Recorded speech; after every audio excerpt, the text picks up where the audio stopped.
No domingo passado eu preguei uma temática sobre justificação e Deus falou muito no nosso meio, falou muito ao meu coração. Eu confesso que quando eu começo a pregar alguma coisa, é difícil eu fugir da temática, eu fico durante a semana toda pensando. Domingo à noite, quando eu prego domingo à noite também, queridos, eu vou dormir lá para as 3 da manhã. Por quê, pastor? Adrenalina, queridos. Adrenalina da pregação. Né? Adrenalina antes de pregar, durante a pregação e pós-pregação. É o antes, durante e o pós-pregação. Ninguém sobe, eu converso muito com o Djavan, né? Djavan é um grande homem de Deus, tem começado agora a pregar, a ministrar, e a gente sabe do nervosismo que existe, né Djavan? Né, missionário? Todos que sobem nesse altar, no altar de Deus, não falo exclusivamente esse aqui, todos que sobem, o altar é até um nome muito velho-testamentário, né? Quando você sobe ou desce, ou em qualquer lugar você prega a palavra de Deus, é um temor imenso, queridos, é um temor imenso, porque desse púlpito sai vida ou morte. Então, tudo que é pregado aqui tem que sopesar, não apenas fundamentalmente nas Escrituras, mas também sabedor do público que nos ouve. Amém? Então, quando eu trago uma palavra de uma teologia, uma palavra um pouquinho mais robusta, é no desejo, no entendimento de que a igreja precisa ser fundamentalmente conhecedora das Escrituras. Hoje, infelizmente, vivemos um tempo de água com açúcar, né? De palavras apenas de autoajuda, palavras de vitória, palavras de... Não que não haja vitória na Bíblia, muito pelo contrário, que nós somos mais do que vencedores. Mais do que vencedores. Ou seja, nossa vida não se define em conquistar ou deixar de conquistar. Nós somos mais do que vencedores. Em tudo Deus está nos abençoando. Eu tenho que crer nisso. Amém? Em todos os momentos. Inclusive nas aparentes derrotas. Que depois no futuro eu vou entender que foram vitórias, mas no momento não entendia. Então, se a minha vida não estiver assim, fulcrada nisso, baseada nisso, fomentada nisso, nessa visão de Deus, eu vou me perder. Eu preciso apresentar a razão da minha fé. Eu preciso saber quem eu sou em Cristo Jesus. Eu preciso fundamentar o que eu creio. Então, queridos, nesta manhã eu quero continuar um pouquinho falando, não sobre justificação, mas eu quero falar sobre outra palavra que você gosta muito também. Está no seu cabedal aí de palavras, de vocabulário. Uma palavra chamada expiação. Não é para ficar espiando ninguém não, tá, queridos? Então, expiação. Abram as vossas Bíblias. E redenção. Eu quero falar sobre expiação e redenção. Pastor, eu vim aqui, estou passando por isso e por aquilo. É sobre isso mesmo que eu quero falar nesta manhã. Pastor, mas eu estou doente. É sobre isso também que eu quero falar nesta manhã. Pastor, eu estou desempregado. É sobre isso, mas expiação e redenção tem tudo a ver com isso. Tudo a ver com isso. Tem tudo a ver com você. Tem tudo a ver conosco. Amém? Tem tudo a ver com a nossa caminhada com Deus. Abram as vossas Bíblias para a leitura inicial. Jeremias, capítulo 50. Lá no Antigo Testamento, ao profeta, nós chamamos dele de profeta chorão, mas se ele chorou muito, imagina o que nós não somos, queridos. Se Jeremias chorou tanto, se ele é declarado chorão, e olha o que ele passou, nós não passamos nem 1/10 do que Jeremias passou, imagina o que nós somos. Nós somos mimizentos mesmo, trazendo para os dias de hoje, mimizentos. Mas Jeremias capítulo 50, versículo 34, você que achou, por gentileza, coloque-se de pé para a leitura inicial desta manhã. Amém? Jeremias 50, 34, diz assim, todos acharam? Amém ou amém? Amém. Se seu irmão está sem a Bíblia, diga para ele, olha, traga a Bíblia da próxima vez, que a minha eu não compartilho. Estou brincando, por favor, compartilhe sim a sua Bíblia com ele. Tenha misericórdia, nesse momento é misericórdia do irmão. O missionário falou sobre unidade, né? Então tem unidade. Compartilha, vai falar assim, é a última vez. Já está avisado. Porque a próxima é negligência. E nós temos que ter compromisso, né, queridos? Foi pego despercebido, misericórdia. Se já está sabendo e não traz, negligência. Mas continua compartilhando, estou brincando. Tá bom? Jeremias capítulo 50, 34 diz assim, mas o seu Redentor é forte, Senhor dos exércitos, é o seu nome. Oremos. Deus amado, em nome de Jesus, nós temos um Redentor, nós temos um Senhor dos exércitos. O nosso Redentor não está no pão de açúcar, o nosso Redentor não está, Deus, pregado numa cruz, o nosso Redentor não está em uma estátua feita por europeus, o nosso Redentor vive e reina, e vive até os dias de hoje, reina sobre todas as coisas. O nome dele é Jesus Cristo Nazaré, nosso Deus Filho, nosso Deus que age em nosso meio, que faz milagres acontecerem, Redentor nosso, aquele que nos resgata. O resgate foi pago, nós fomos resgatados da miséria do pecado, nós fomos resgatados da escravidão do pecado, porque há um Redentor, há um Cristo Redentor, que não está pautado, meu Pai, em imagens, mas está dentro dos nossos corações, e que nos libertou, outrora escravos do pecado, outrora mortos em nossos delitos e pecados, hoje libertos pela graça, libertos pelo Redentor. Resgate pago, preço pago, alto, por mim, por ti, por cada um de nós. Nosso Redentor vive, e assim como Jó diz, eu sei que o meu Redentor vive, e há de se levantar dentre os mortos. Deus se levanta sobre a causa do meu irmão, da minha irmã, sobre cada um que aqui está, aquele que nos ouve agora. O Redentor vive, Deus se levanta na vida de cada um, e faz milagres, meu Pai, e fala conosco nesta manhã, fala conosco, Deus, e usa, em nome de Jesus, amém e amém. Podem se assentar, queridos. O nosso Redentor vive, amém? Nós temos um Cristo, um Messias, ele é Redentor, ele tem na sua forma, na sua missão, ser Redentor, fazer resgate por mim, por ti, por cada um de nós, por todo ser humano que há nesta terra. O preço já foi pago, o preço já foi pago. Se você vai entender e você vai usufruir dessa libertação, desse resgate que já foi feito, é uma decisão única, exclusiva do ser humano, e Deus não intervém na decisão do livre-arbítrio de cada um, mas o preço foi pago. Se você quiser continuar vivendo em escravidão, no mundo se diz que a pessoa é livre, né? É livre. Então fala para ela ir para uma boate sem beber. Fala para ela se divertir sem encher a cara. Isso é liberdade? Isso é escravidão. Fala para uma pessoa parar de fumar. Isso é escravidão. Se diz livre para fazer o que for, mas na verdade uma escravidão onde ela não tem domínio próprio sobre as suas atitudes. Ela é levada por algo e ela não consegue se autodominar. Mas nós fomos libertos na cruz. Amém, queridos? Isso é fato. Tome isso no seu coração e seja livre em nome de Jesus. Mas eu quero falar sobre expiação e redenção também. Expiação no grego é o kalfar, quer dizer cobrir. Guarde isso, queridos. Essa palavra expiação quer dizer cobrir. Cobrir o quê, pastor? Cobrir o pecado. Cobrir o pecado sobre quem? Quem está de olho? Quem está de olho e esse pecado é coberto?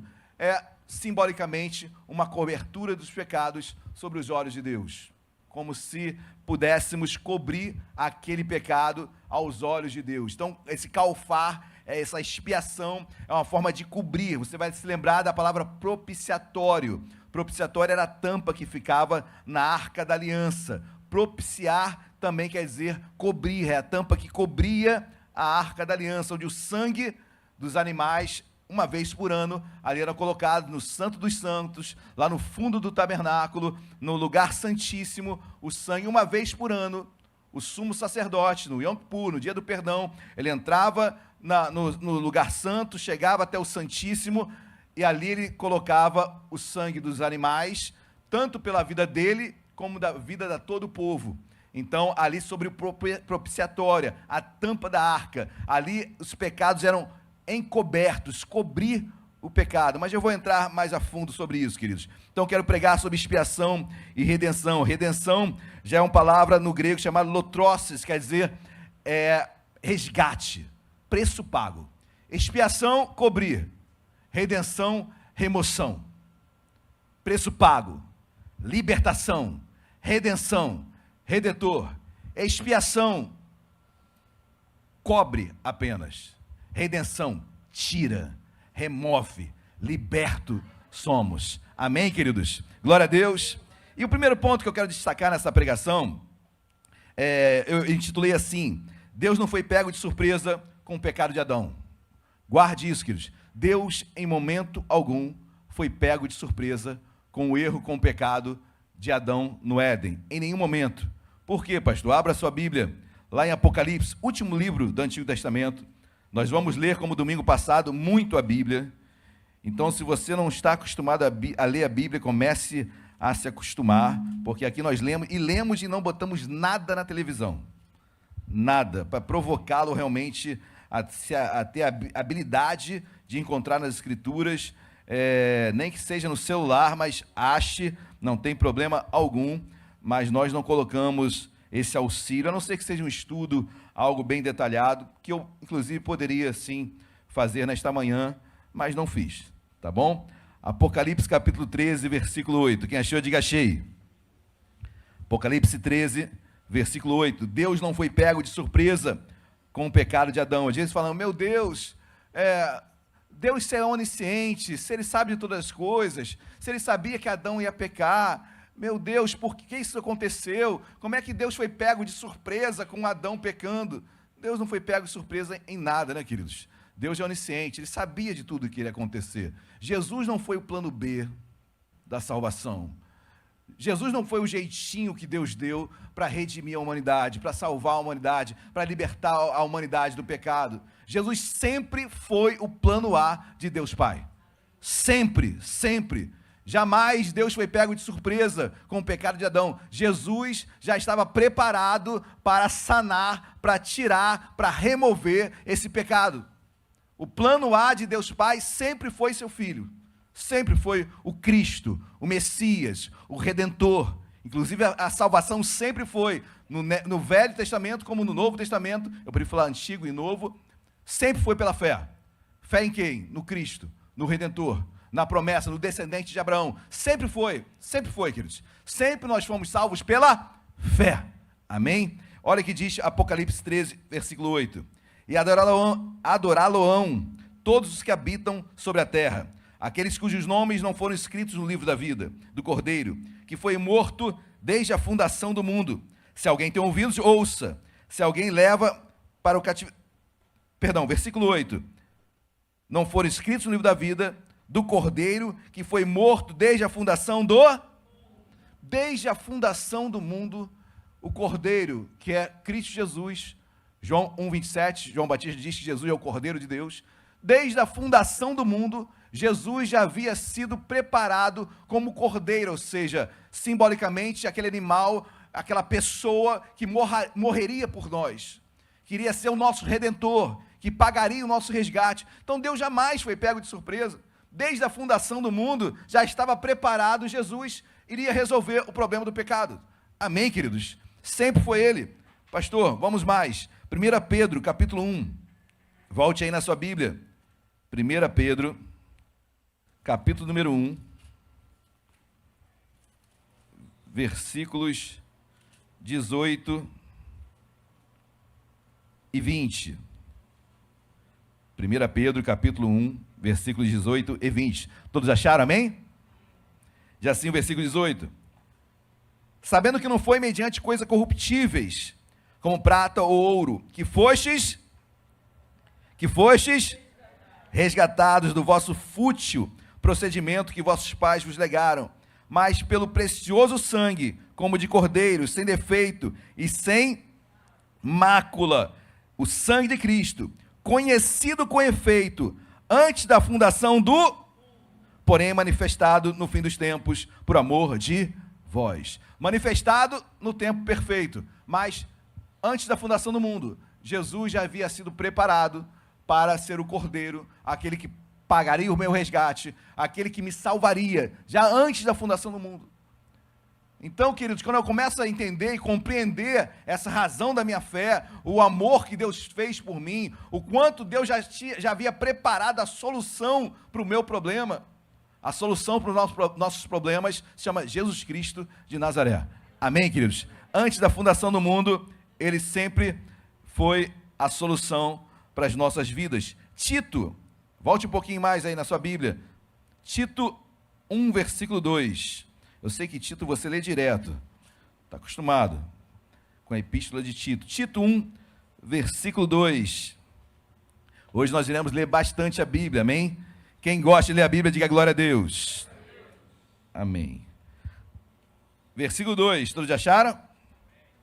Olha aqui o versículo 2. Na esperança da vida eterna, que o Deus que não pode mentir prometeu, antes dos tempos eternos, antes de todas as coisas, a promessa da vida eterna em Cristo Jesus já havia sido feita, já havia sido preparado por mim, ou melhor, para mim, por ti, por todos nós. Guarde isso. Deus não foi pego de surpresa. Primeiro ponto, Deus não foi pego de surpresa. Amém, queridos? Mais um texto para fundamentar mais ainda a sua fé. Efésios capítulo 1, versículo 4. Volte aí na sua Bíblia. Efésios 1, versículo 4. Quem achou, diga glória a Deus. Vou esperar um pouquinho, que ainda tem aquele barulhinho de páginas. Abençoado esse barulho.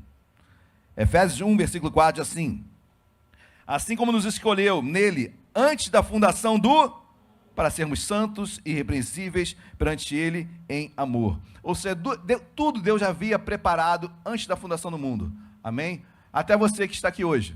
Até você que está aqui hoje. Deus, obviamente, já sabia que você estaria, antes da fundação do mundo, como santo, irrepreensível e inculpável. Amém, queridos? Glória a Deus. Pastor, como é que eu sou santo, irrepreensível e inculpável, se eu erro, se eu falho? É em Deus, queridos. Em Deus você é. Amém? Nele nós somos. Por ele, é tudo por ele, por meio dele e para ele. É nele que eu sou. Nele eu encontro santidade, nele eu encontro a perfeição, nele eu encontro restauração. Amém, meus amados? Então Deus não foi pego de surpresa. Deus já havia preparado toda a salvação para mim e para você. Mas como foi essa preparação, queridos? É importante você entender isso. Porque quando falamos sobre expiação e redenção, como foi essa preparação? Como Deus preparou a humanidade até Cristo? E antes de Jesus? Como é que era essa preparação? Como é que era a salvação? Como é que se operava tudo isso? Como é que era na lei e hoje nós estamos na graça? É importante, porque eu já sei que Deus não foi pego de surpresa. Mas existe algo na teologia chamado revelação progressiva de Deus. Deus vai se revelando progressivamente ao homem. Deus não poderia se revelar automaticamente, de imediato ao homem, que o homem não estaria preparado para receber uma revelação como essa. Amém? Deus vai, por muitas vezes, administrando o caos para um dia trazer a revelação perfeita, de forma progressiva, pedagógica, paulatinamente, Deus vai se revelando. Deus chega a falar que Ele é o Deus dos deuses. Deus não fala isso? Em Êxodo fala, Ele é o Senhor, Ele é o Deus dos deuses. Então Ele está admitindo que existem outros deuses? Chega uma hora que Ele falou, uma hora que Ele chama Isaías e fala, eu sou o único Deus. Ou seja, o povo está preparado agora para ouvir. Eu começo me apresentando de uma forma, porque os povos são pagãos, os povos têm outros deuses, entre aspas, então eu vou começar a me apresentar que eu sou o Deus dos deuses, eu sou o Deus sobre todos, até o momento que o povo está com o paladar já pronto para degustar a seguinte informação: eu sou o único Deus. É essa revelação progressiva, paulatina, que Deus vai fazendo até o homem compreender. Muitas pessoas não entendem por que Moisés deu a carta de divórcio, permitiu a carta de divórcio. Deuteronômio 24 vai declarar isso, que o homem estava se divorciando, ou melhor, o homem diz que se ele não gostasse do rosto da mulher, se ele acordasse um dia, olhasse para a mulher, linda que sempre acorda de manhã, e se ele olhasse para a mulher e não gostasse da imagem dele, ele como homem, ele poderia dizer, por exemplo, mentir. Essa mulher, ele quer se divorciar, essa mulher adulterou comigo, adulterou contra o homem. E aquela mulher ia ser morta, o testemunho de um homem valia mais do que o testemunho de uma mulher naquela época. E aí Deus permite, por misericórdia da mulher, por amor à mulher, Deus permite a carta de divórcio. Por quê? Para tentar governar o caos que estava vindo ali. É Deus governando o caos. Mas nunca, jamais, Deus abomina o divórcio. Deus abomina o divórcio, mas governando, administrando o caos até chegar à perfeição, que hoje nós cremos. Amém, queridos? Glória a Deus. Às vezes você vê ler na Bíblia, e alguns textos difíceis, e as pessoas não compreendem, e é difícil falar sobre isso. Tem alguns textos na Bíblia que falam sobre escravidão. E alguns irmãos, pastor, a Bíblia, parece que Deus está corroborando com a escravidão. Não, Deus está mitigando a dor da escravidão. Deus está legislando uma coisa que acontecia de qualquer forma. Até o ponto de ele falar, chega, não há escravo, não há liberto, não há homem, não há mulher, todos são um em Cristo Jesus. Mas o povo não poderia, naquele momento, de imediato, encerrar aquele momento. E aos poucos, Deus ia cerceando, até a hora de falar, chega, acaba com essa praga. Amém, queridos? Assim é a forma como Deus vai se revelando ao povo, pouco a pouco. Quem está entendendo, diga glória a Deus. Assim foi com Cristo, queridos. Domingo passado eu falei sobre a lei, né? Eu falei um pouquinho sobre a lei mosaica. E eu disse uma palavra parafraseando um grande teólogo chamado Meyer Pillman, e ele diz o seguinte, que o termômetro só aponta a febre, mas não cura. Assim era a lei. Só apontava o pecado, mas não trazia cura. A lei veio só apontar e dizer bem claro o quanto você precisa de um Salvador. A lei veio para encerrar, esgotar tudo sobre o pecado, para falar o seguinte, olha, você pelos seus méritos, você não consegue. Você precisa de um Salvador. A lei veio para apontar Cristo. A lei veio para denotar, para deixar claro que somente em Cristo nós encontraríamos salvação. A lei nunca veio para salvar ninguém. Ela veio para deixar bem claro que você é culpado. A lei não veio para salvar, a lei é boa, a lei foi dada por Deus, mas ela veio para deixar claro que você é culpado. Pelos seus méritos você não consegue. Pelo seu próprio douto conhecimento você não vai ser perfeito. Você vai sempre errar e pecar em algo. Então a lei veio deixar bem claro, culpado. Precisa-se, uma plaquinha, né? Culpado. Precisa-se de um Salvador. A lei apontava para Jesus. Amém, queridos? Quem está entendendo, diga glória a Deus. Então algo foi preparado, prefigurado a obra expiatória de Jesus. Durante o Antigo Testamento, algo foi preparado para até chegar na revelação perfeita, no tempo perfeito, chamado tempo dos gentios, onde Jesus veio até nós. Amém? Mas algo foi preparado paulatinamente, progressivamente, para que o povo entendesse esse Salvador. Abram as vossas Bíblias, queridos, rapidamente, lá em... Vamos em Levítico. Levítico, eu sei que esse é o livro predileto. Eu sei que, queridos, quando eu comecei a ler a Bíblia, eu comecei de Gênesis a Apocalipse, lendo, né? Novo convertido, não sabia nem como lia. Comecei a ler direto, e eu fazia resumo de cada livro. Quando chegou em Levítico, misericórdia, pulei. Deus, não estou preparado para Levítico ainda. Deus, no tempo certo eu voltarei a Levítico. Porque Levítico, queridos, é um livro difícil de ser lido e necessariamente ele tem que ser lido juntamente com a carta aos Hebreus, para que você entenda Cristo no livro de Levítico. Mas olha o que diz Levítico, capítulo número 1. Levítico 1. Levítico 1:1. Todos acharam, amém? Eu sei que esse seu livro aí, cheio de marcação, está todo sublinhado, não está, Sheila? Olha lá, todo sublinhado a Bíblia da Sheila, Levítico.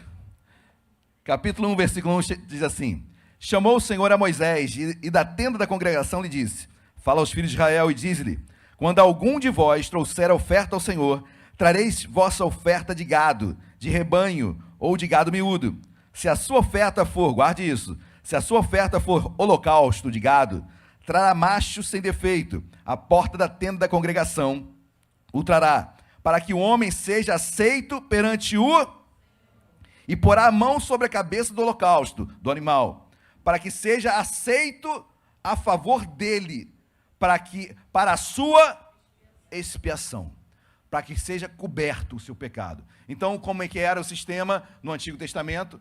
O homem, para se ter expiado, coberto os seus pecados, porque o homem pecava, obviamente, ele tinha que levar um animal em holocausto, chegava até o sacerdote, o homem colocava a mão na cabeça, o ofertante colocava a mão na cabeça do animal, simbolicamente os pecados do homem estavam passando para o animal era morto, e naquele momento os pecados daquele ofertante, daquele homem, estavam expiados, cobertos. Guarde isso, cobertos. Não quer dizer removidos, porque no dia seguinte o homem iria pecar de novo, nos demais dias também, e ele teria que levar novamente em holocausto um animal, e novamente aquele rito que não acabava nunca. Nunca. Porque sempre o homem pecava. E era uma repetição daquele rito que encobria o pecado naquele momento, mas não removia. Quem está entendendo, diga glória a Deus. Guarde isso, queridos, porque eu estou falando sobre revelação progressiva. Aquilo ali, todo esse ritual aqui, aponta, tipifica para Cristo Jesus. Eu tenho que entender esse ritual para entender o que Jesus fez, na verdade, como redentor, e não apenas expiando, não apenas como uma obra expiatória. Amém ou não amém? Continua aí, Levítico capítulo 9 agora. Levítico capítulo 9, versículo 7. Aqui já é o pecado, já é a oferta pela humanidade, pelo próprio sumo sacerdote. Levítico 9, versículo 7. Todos acharam amém? Depois disse Moisés a Arão: chega-te ao altar, faz a tua oferta pelo pecado e o teu holocausto, e faze expiação por ti e pelo... Depois faz a oferta do povo e expiação por ele, como ordenou o Senhor. Chegou-se, pois, Arão ao altar, e imolou o bezerro da oferta pelo pecado, que era por si mesmo. Versículo 15. Depois fez chegar a oferta do povo, e tomando o bode da oferta pelo pecado, que era pelo povo, o imolou e preparou para a oferta pelo pecado, como fizera com o primeiro. Qual a diferença, pastor, de Levítico 1 para Levítico 9? Levítico 1 é o pecado pessoal, diário, que tinha que ser levado ao holocausto, para ele ser ali coberto o seu pecado. Levítico 9 já é o pecado de todo o povo.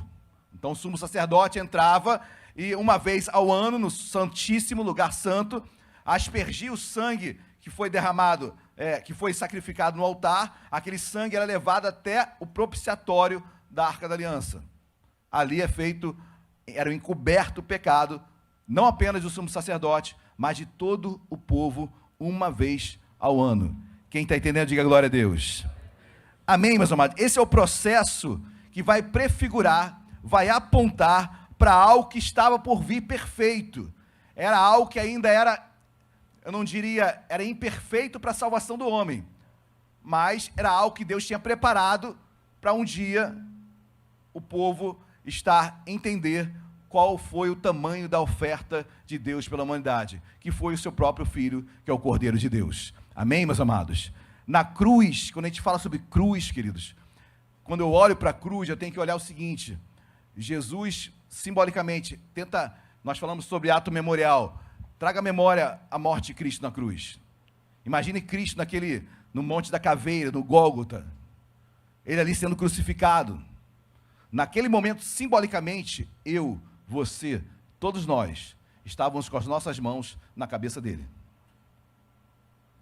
Simbolicamente e espiritualmente, nossos pecados estavam sendo transportados, substituídos por Jesus. Jesus estava levando nossos pecados. Assim como aquele animal, em Levítico capítulo 1, simbolicamente estava levando o pecado do ofertante. Eu sou ofertante, meus pecados, todos nós somos ofertantes, nossos pecados estavam sendo levados por Jesus na cruz. Quem está entendendo, diga glória a Deus. Tamanho amor, queridos, que amor é esse? Não foi impositivo, porque o cordeiro aqui não tinha vontade, é um animal irracional. No Antigo Testamento, o animal não tem vontade própria, não raciocina, ele é levado à força, seja lá como for, o homem leva. Jesus, por si mesmo, ele se doou, ele se entregou, ele quis substituir você, ele quis levar o teu pecado, ele se colocou para esta missão que o Pai dera antes da fundação do mundo. Entenda, queridos, esse tamanho amor como esse, não tem como, toda essa pregação de amor, queridos, é um amor que já havia antes da fundação do mundo, prefigurado durante todo o Antigo Testamento, para que hoje eu entenda a dimensão desse amor. Onde eu estaria, onde nós estaríamos se não fosse esse amor incomensurável de Deus pelas nossas vidas. Amém, queridos? Glória a Deus. Terceiro ponto. Os sacrifícios do Antigo Testamento eram bons? Perfeitos? E aí? Será que os sacrifícios eram bons naquela época? O que era feito? A lei era boa? Porque a lei que determinava os sacrifícios dos animais para ser expiado, para ser coberto. Será que a lei, os sacrifícios eram bons, eram perfeitos? Olha, queridos, certo é que pela lei ninguém era salvo. Mas a lei tinha um propósito. E para o propósito pela qual Deus deu a lei para o povo, ela era boa. A lei é boa, porque ela tinha um propósito. Erra aquele que pensa que o propósito era para salvação. Acerta quem entende que o propósito da lei era declarar: você é um miserável. Você é impossível você se redimir sozinho. Acerta quem entende que o propósito da lei era: você precisa de um Salvador. Amém, queridos? Abram as vossas Bíblias, vamos ver tudo isso na Bíblia que eu falei, na Bíblia. Gálatas capítulo 3. Gálatas é uma carta áurea de um grande combate que Paulo travou. Amém? Gálatas capítulo número 3. Gálatas capítulo número 3, versículo de número 23. Todos acharam? Gálatas capítulo 3, versículo 23. É um texto, queridos, assim, que você tem que marcar com letra, primeira linha amarela, segunda linha vermelha, terceira azul, não sei. Mas olha o que diz Gálatas capítulo 3, versículo 23. Mãe, todos acharam, amém? Amém ou não amém? Amém? Será que os sacrifícios da lei eram boas, perfeitos? Olha o que diz o versículo 23. Mas antes que viesse a fé em Cristo, tá bom, queridos? Porque a fé em Jesus, porque a fé no Messias sempre teve, a fé no descendente sempre teve, a fé no Cristo sempre existiu. Mas antes de que viesse a fé, estávamos sob a tutela da e nela encerrados ou guardados para essa. Então olha que interessante, queridos. A Bíblia diz que a lei, estávamos sob a tutela. O que é tutela? O que é um tutor? Tutor é alguém que representa outro, seja porque ele tem menor idade, ou seja alguma incapacidade física, mental. Aí um tutor é alguém que representa outrem. Isso é um tutor. Então a lei estava me representando. Eu estava sob o governo da lei. Antes da fé em Jesus, eu estava sob a tutela, sob o governo da lei. Guardado, encerrado para quê? Para essa. Ou seja, queridos, a lei veio para a fé em Cristo. Foi para essa fé. A lei veio para apontar essa fé em Jesus. Você foi guardado, encerrado para essa fé. Outrora pela lei, sob a tutela, agora guardado para a fé em Cristo Jesus. A lei veio para apontar fé. Amém, queridos? Glória a Deus. Para essa fé aqui, de futuro, havia de se revelar, se revelou Jesus. Amém, queridos? Glória a Deus. Eu não quero ser prolixo, por favor. Amém? Por isso que muitas vezes eu vou repetindo as coisas para que os irmãos compreendam melhor. Versículo 24. Vai ficar mais claro ainda.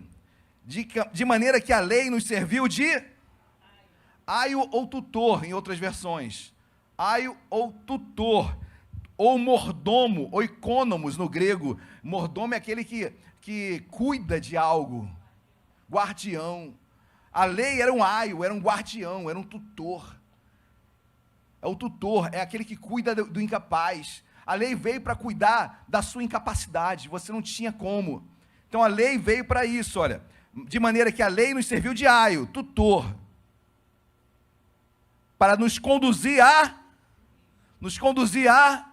Para que veio a lei, pastor? Para te conduzir a Cristo, a um Salvador. Para você ter ciência que você não conseguiria pagar o preço. Ninguém consegue pagar o preço. A lei veio para apontar um Salvador, um Cristo, um Messias. Então a lei é boa, se você entender o propósito dela. O problema é que tem pessoas que querem viver a lei, e acham que pelas suas obras serão salvas. Não serão. Você pode ser muito bom, você pode dar todos os seus bens aos pobres, você pode abrir caridade, você pode abrir N ONGs da vida. Sem Cristo, isso é obra, e obra não salva. Obra é lei, é mérito. Salvação não é meritória, salvação é graça. É favor imerecido. Pastor, então para que veio a lei? Para isso, para apontar a Cristo.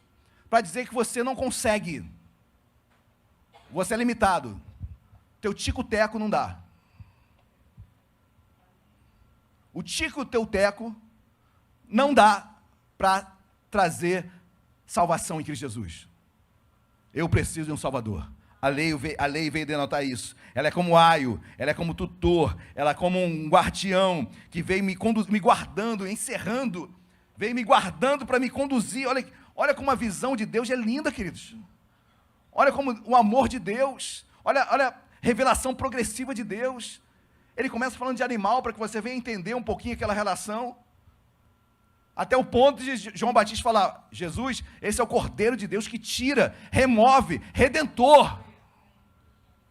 Até então, expiatório, só cobria. Você, claro que você não faz isso, mas quando tem uma sujeira em casa, você bota debaixo do tapete. Você expiar, cobrir. Né? Sua mãe não vai ver. Ou não, ela vai ver. A mãe vê. O pai não vê. O pai às vezes até ajuda um pouquinho assim. Mas a mãe vê. A mãe não adianta. É lei, querida. Está na lei mosaica. Não está na lei mosaica, não. A mãe vê. Você pode tentar esconder alguma coisa. A mãe vai ver. A mãe vai ver. Então, queridos, o pecado, a expiação era isso, encoberto. Mas toda hora tinha que fazer lá, porque toda hora aparentava. Mas a redenção não. A redenção é remover. E tudo aponta para isso, começa a apontar para isso, queridos. Volte aí, Gálatas ainda, não, perdão, estou em Gálatas ainda, isso. Versículo 24, de maneira que a lei nos serviu de aio, para nos conduzir a Cristo, a fim de que fôssemos justificados por... Versículo 25, mas tendo vindo a fé, já não permanecemos subordinados ao... Chega de aio. Eu não tenho mais a tutoria da lei. Não tem, quando você vai entrar no sistema, não tem aquele tutorial? Já viram aqueles tutoriais? Para você seguir passo a passo até fazer algo? Eu não tenho mais tutorial da lei. Meu tutorial agora é Cristo. Amém, meus amados? Glória a Deus. Não estou mais sob o tutorial, sobre a tutela do aio, da lei. Não estou mais subordinado ao aio. Não que o aio foi ruim, mas é que o aio já chegou no final do trem. É o último vagão. A lei é o último vagão. A partir daí é graça, é Jesus. A lei é boa. Não estou mais subordinado ao aio, não estou trazendo a lei de forma pejorativa. Eu só estou entendendo qual o propósito dela, que é apontar Jesus para as nossas vidas. Amém, queridos? 26, agora eu entendo. Pois todos vós sois filhos de Deus, mediante a fé em Cristo Jesus.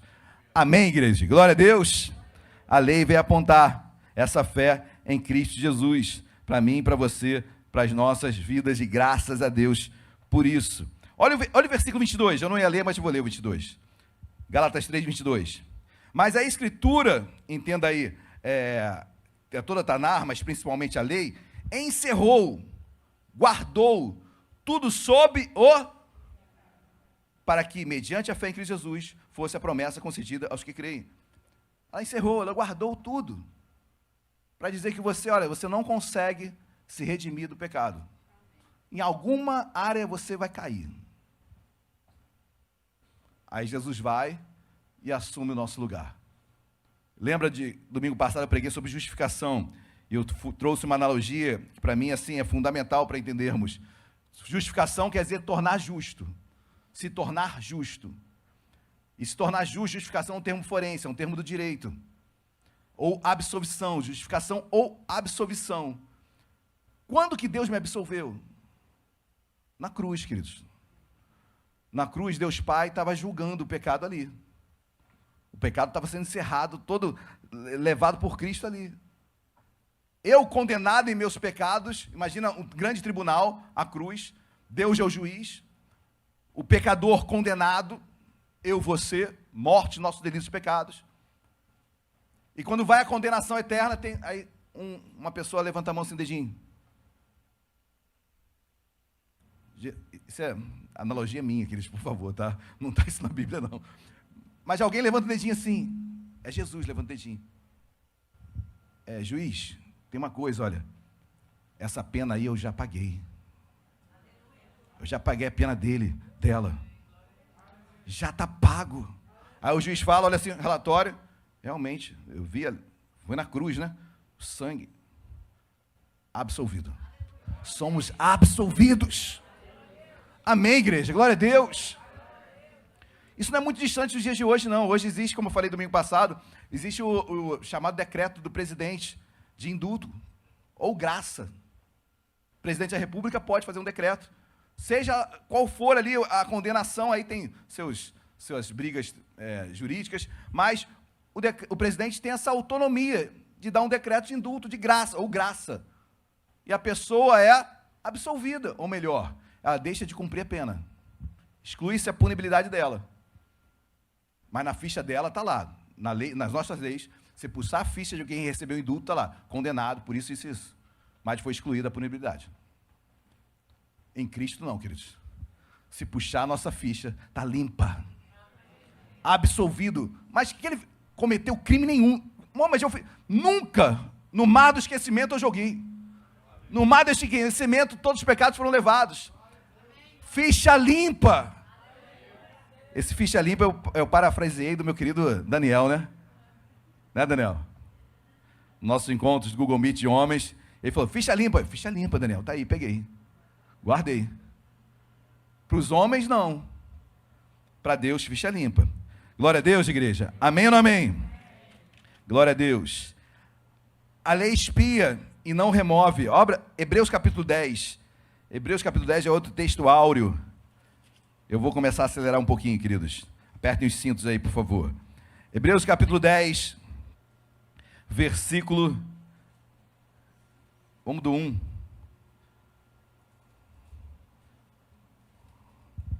A lei expia e não remove os pecados. Olha o que diz o versículo, Hebreus 10, versículo 1. Todos acharam, amém? Ora, visto que a lei tem sombra dos bens, a lei é sombra daquilo que haveria de vir. Tá bom? Dá um exemplo para os irmãos. Eu sempre vou me lembrar do meu querido irmão Carlos Eduardo, ou Cadu, hoje pastor Carlos Eduardo. Na época ele liderava os jovens. Ele estava sendo bombardeado por uma seita chamada Adventista do Sétimo Dia. E nesse bombardeio que ele estava sofrendo, queridos, e nós saímos para conversar. Eu fui lá perto de onde ele morava no Meier. Eu me lembro que nós sentamos numa mesinha, e ele estava confrontado com esse negócio de lei, tantas coisas. Aí eu estava sentado ali com ele, conversando, caramba, é difícil explicar isso, eu sei que é difícil.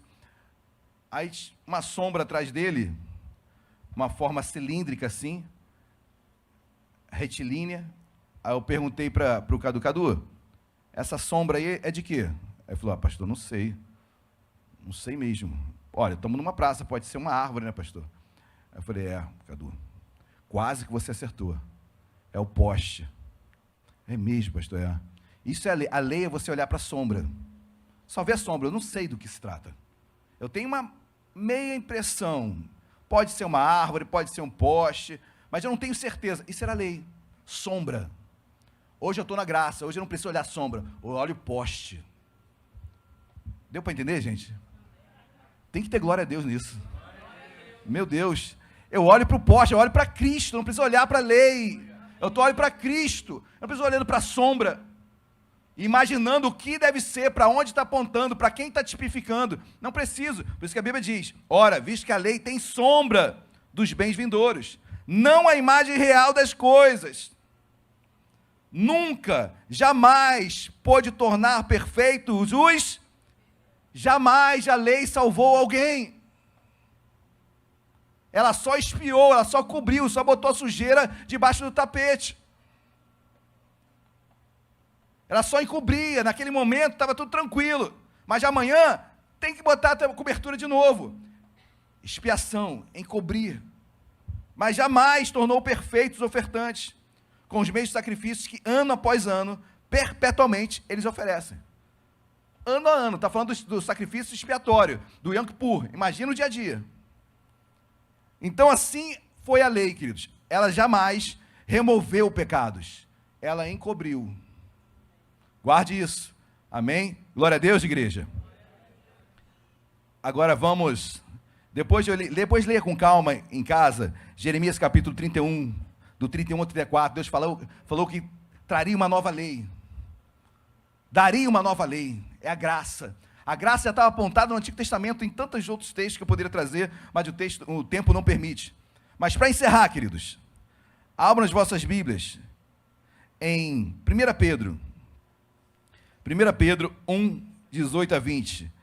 E, queridos, esse último tópico se chama redenção. Nosso Cristo é redentor. O nosso Cristo, queridos, ele não expia apenas, ele não encobre, ele tira, ele remove o pecado. O que a lei estava findada em apenas encobrir, a Cristo Jesus, ele tira, ele remove, ele resgata a minha vida e a sua vida do pecado, da escravidão do pecado. 1 Pedro capítulo 1, versículo... Oi? Ô, glória, 18. 1 Pedro 1, 18. Olha que diz o texto, querido, lindo. Sabendo que não foi mediante coisas corruptíveis, como prata e ouro, que fostes resgatados do vosso fútil procedimento que vossos pais vos legaram, mas pelo precioso sangue, como de cordeiro, sem defeito e sem mácula, o sangue de Cristo. Foi o sangue de Jesus que me resgatou, que removeu, tirou o pecado, pagou o meu preço. É esse sangue precioso. Esse sangue já simbolizava lá sobre o propiciatório, já simbolizava o sangue de Jesus, já apontava para o sangue de Jesus. Você foi resgatado pelo sangue de Jesus. O Redentor removeu, tirou, ele não expiou, ele removeu. Glória a Deus, igreja. 1 Coríntios, agora estou quase encerrando mesmo. 1 Coríntios capítulo 6. Olha outro texto aí para você guardar no seu coração, na sua mente. 1 Coríntios capítulo 6, versículo 19. Quem achou, diga glória a Deus. Olha o que diz versículo 19. Acaso não sabeis que o vosso corpo é santuário do Espírito Santo, que está em vós, o qual tendes da parte de Deus, e que não sois de vós mesmos? 20. Porque fostes comprados por preço. Agora, pois, glorificai a Deus no vosso corpo. Você foi comprado. Infelizmente, nós temos um histórico terrível, não apenas no nosso Brasil, mas na humanidade de escravidão. Da escravidão. E uma das formas que você tinha de libertar um escravo era o quê? Comprando. Triste falar isso, né, queridos? Comprando. Nós, todos nós, independentemente de raça, de cor, de intelecto, todos nós estávamos presos na escravidão do pecado. Nós fomos comprados. A cruz foi o resgate da minha salvação. O preço, o sangue derramado ali, foi o preço pago para que eu fosse liberto da escravidão. Eu, você, todos nós, sem diferença alguma. Sem Jesus, nós somos escravos do pecado. Sem Ele ser o nosso único e suficiente Salvador, estamos encerrados, estamos guardados, fechados na escravidão do pecado. E não temos vida, estamos mortos em nossos delitos, em nossos pecados. Amém, igreja? Preço pago, resgate. Agora sim, para encerrar. 1 João, capítulo 3. Você pode se colocar de pé? Vou chamar o Ministério de Louvor. A gente vai louvar aquele último. 1 João, capítulo 3, versículo 5. Oh, glória. Queridos, você é muito precioso, você é muito preciosa. Amém? O preço foi altíssimo que foi pago por você, por mim. Interessante.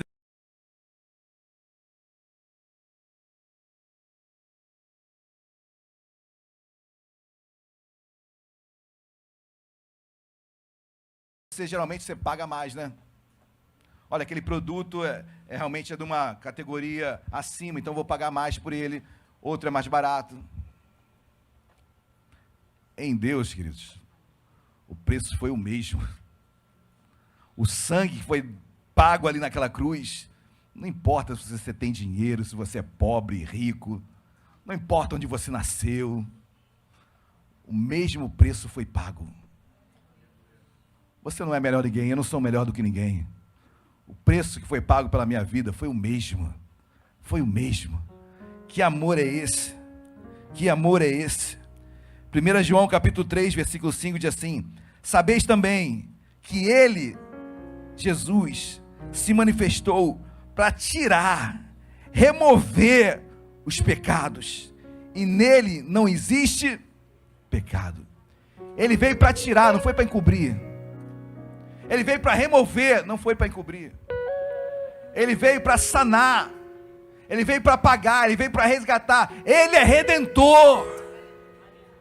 Nós temos um Cristo redentor, que não está em cima do pão de açúcar, mas que estava numa cruz e morreu por mim e por você. Alto preço foi pago.